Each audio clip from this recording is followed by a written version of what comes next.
Gusto kong i-share sa inyo ang napanood kong video ni Congressman Erwin Tulfo na sinasabi niya itong si ex-Senator Trillanes, founder o amahan ng mga fake news. So bakit nabanggit ni Congressman Erwin Tulfo ito? Dahil sa mga akusasyon ni ex-Senator Trillanes kontra sa mga Duterte, yung mga bank accounts, yung mga involvement sa pinagbabawal na gamot, dinipensahan ni Erwin Tulfo itong si PRRD. Okay, so ito, noon pa ito, nung senador pa si Trillanes, na nakalkal lang ang video na ito at mabuti marinig natin ngayon.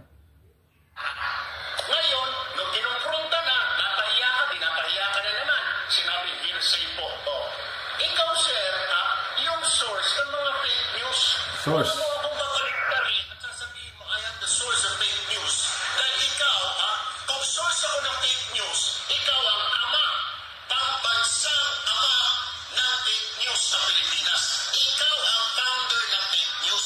Ikaw ang father of all fake news. Ikaw ang nag-invento ng fake news. Okay, so ulitin natin from the beginning. Sa BPI.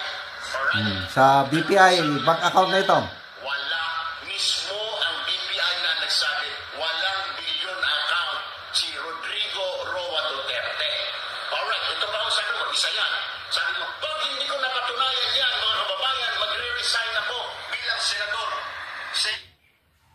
So, walang BPI account si PRRD.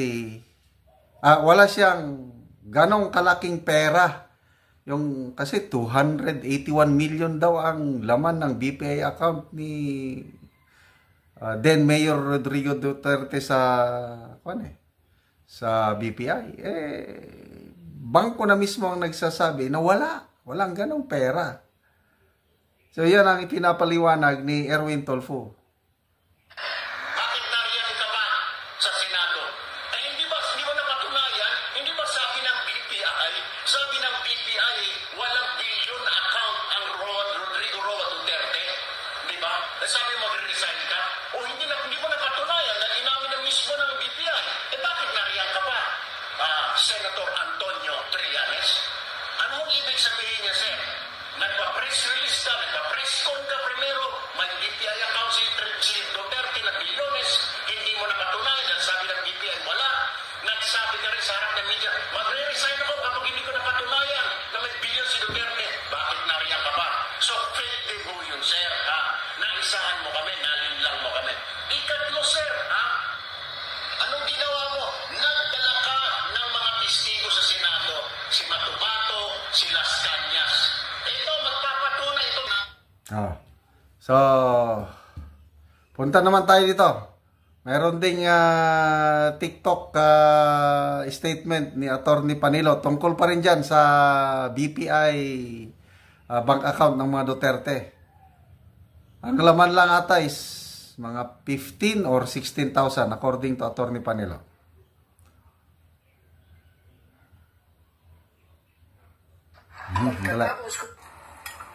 Sabi nila, bank account, Trillanes issue please. Ay, nako. Yun yung bank account.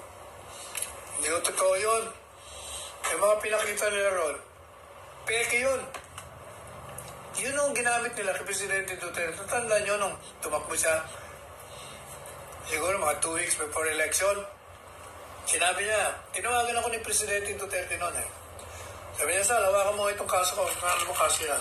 Si Trillanes, sabi niya, expose daw ako niya sa pera. Sa pera ko daw, million. Hundreds of million. Ilalabas daw nila sa Inquirer bukas. Sige, hawakan ko ang kaso mo. Teka muna ka ako. Totoo ba na may bangko ka yan sa BPI? Meron ka mga account yan? Meron. Sa Ortigas branch? Oo. Totoo ba na meron kang deposito? Oo. Totoo ba na meron kang milyon na deposit dyan? 100 milyon? Bagay?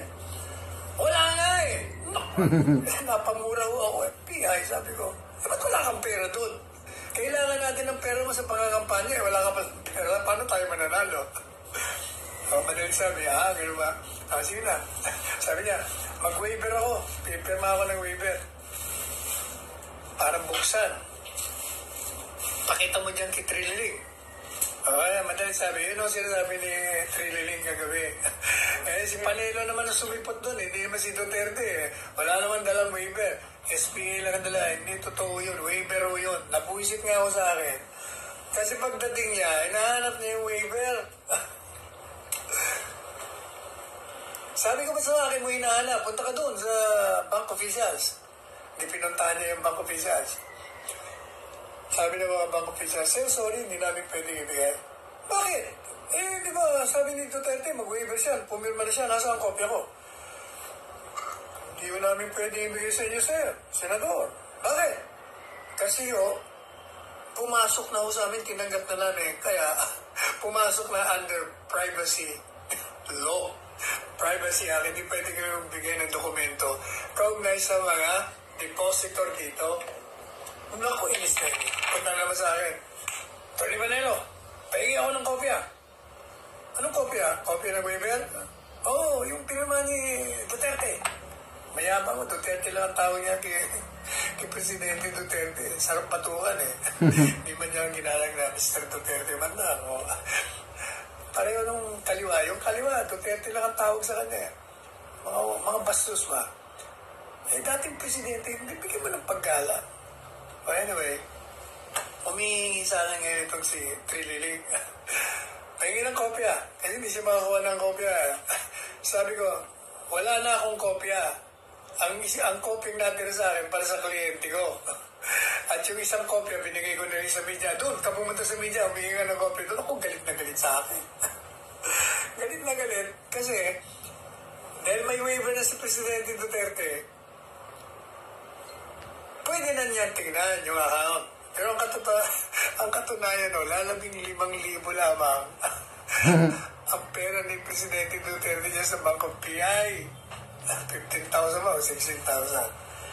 Kaya lang, hindi niya rin makita yung bank account. Kasi ang BPI refused to reveal the account despite the bank waiver. Alam niyo ba kung bakit? Baka mag-bank run sila. You know why?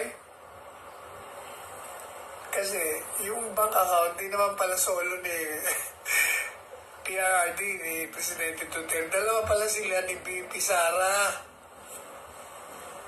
Joint account. Kaya dapat yung waiver mo dalawa. Wala namang waiver si Inday Sara. So bakit ngayon nilalabas ng BPI? Pag nilabas ng BPI, may problema sila sa mga deposito. At pag may nakaalam na nag-release sila ng dokumento tungkol sa account ng isang depositor dahil lang may waiver, pero yung waiver kulang, naku, magkakabank lang talaga. Ibig sabihin ba, kahit sino pala rito, pag nagpunta rito, i-release mo na yung aming mga bank account. Kaya sabi ko sa kanila, kayo, mag-iingat kayo